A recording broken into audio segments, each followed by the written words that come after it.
The joint is mine, the wine is yours. London was lonely, cold, empty.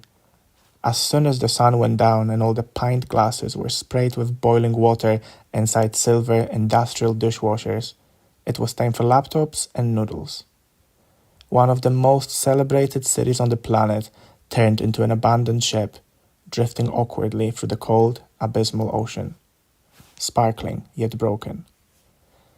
Sometime between one McDonald's wrap and another, I received a message from a boy who also thought that all the sparkle didn't amount to much. I don't really like coffee, he told me when I invited him for one, so we went for a walk instead. We ambled down Regent Street first, with Union Jacks dominating above us as a reminder of the harsh reality, and little Karl Lagerfeld figurines staring at our baby faces from inside packed stores. He smiled at the pavement an awful lot, as if it was whispering secret jokes to him. I rubbed my nose as a reply each time. I tend to do that when I'm nervous. A week later, we felt like walking again. I was grateful that the scenery had improved, and quite significantly so. We both left our unsatisfying flat shares, took tube to Knightsbridge, and met outside the station.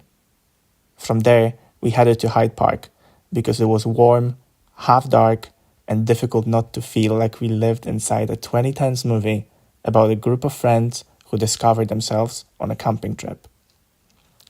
T thrived when we got away from the city centre madness, and his emotions bloomed proudly and unguardedly. With no finance bros in sky blue shirts giving us looks as we walked past, no feeling of being heard or observed through a magnifying glass, I was able to see the flesh underneath his armour.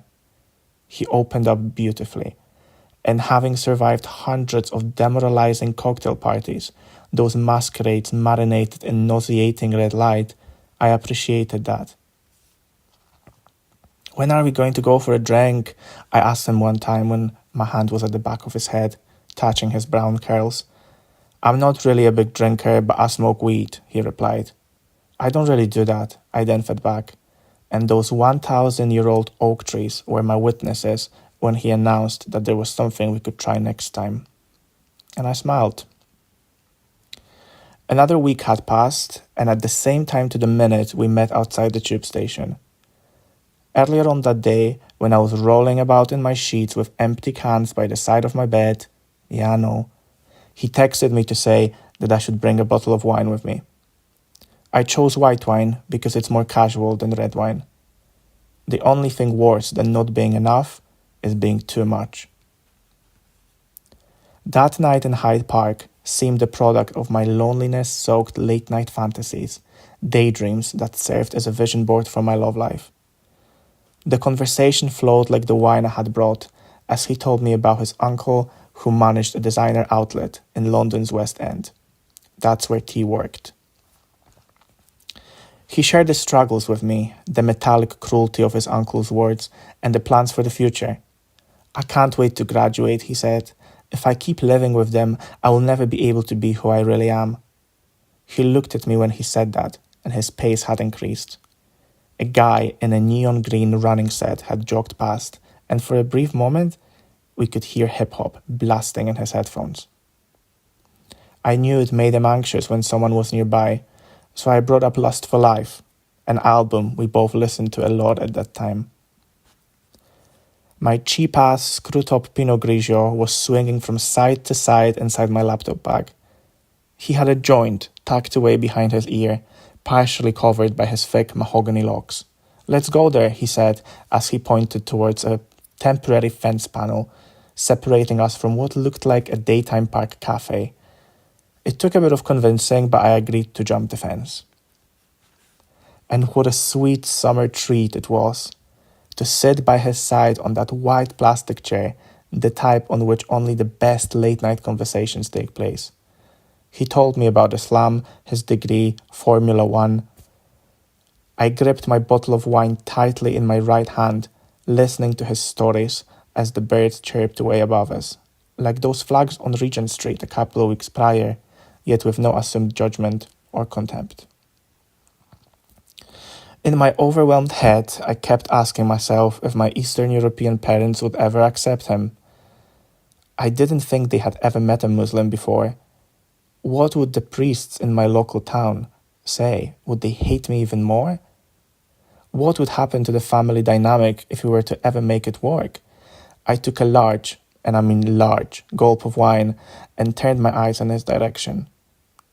I looked at him as he smoked his joint with his head laid all the way back on that white plastic garden chair. "Oh man, you make me feel so at ease, man," that's what he said with this typical straight acting boy attitude. Later, as we were saying our goodbyes near the gates of Hyde Park, I took my necklace off and put it around his neck. It was a cheap Topshop chain with ancient-looking penny coin attached to it. He laughed, both with his mouth and with his red-colored eyes, which looked like they held dozens of nightmarish sightings and had the duty of keeping them away from his brain. "Whatever happens in the future, this will always be the first thing a guy gifted me," he said. And that was the goodbye. Every time I date a guy who has more masculine points than me, there is always this expectation to somehow try and match his point count. It's like dating a toxic fatphobe who constantly tears you down with various microaggressions related to weight loss and being the best version of yourself. But during those brief few weeks with him, I never got to experience that feeling, and that made all the pointless sparkling appealing. I can't even describe how happy I was the next morning when I saw a message from him on my lock screen. With the side of my head still drowning in the pillow, I quickly opened it, hoping that maybe I could finally enjoy the sparkle that comes with the cruise. Unfortunately, it quickly became apparent that the ocean was too vast and the view from the ship was unlikely to improve anytime soon. "I will forever have you in my heart," the message read, "but I am not ready for this. And I can feel that it will take me years to get to where you are now. And I can't let you go through that. I will keep the necklace. You have my word." I don't live in London anymore, but every time I go to the capital, I go to that designer outlet. And one time in 2020 during the pandemic, I walked in and he was there. He saw me. We looked each other in the eyes. What am I even doing here, I thought, and left the store immediately, so angry with myself.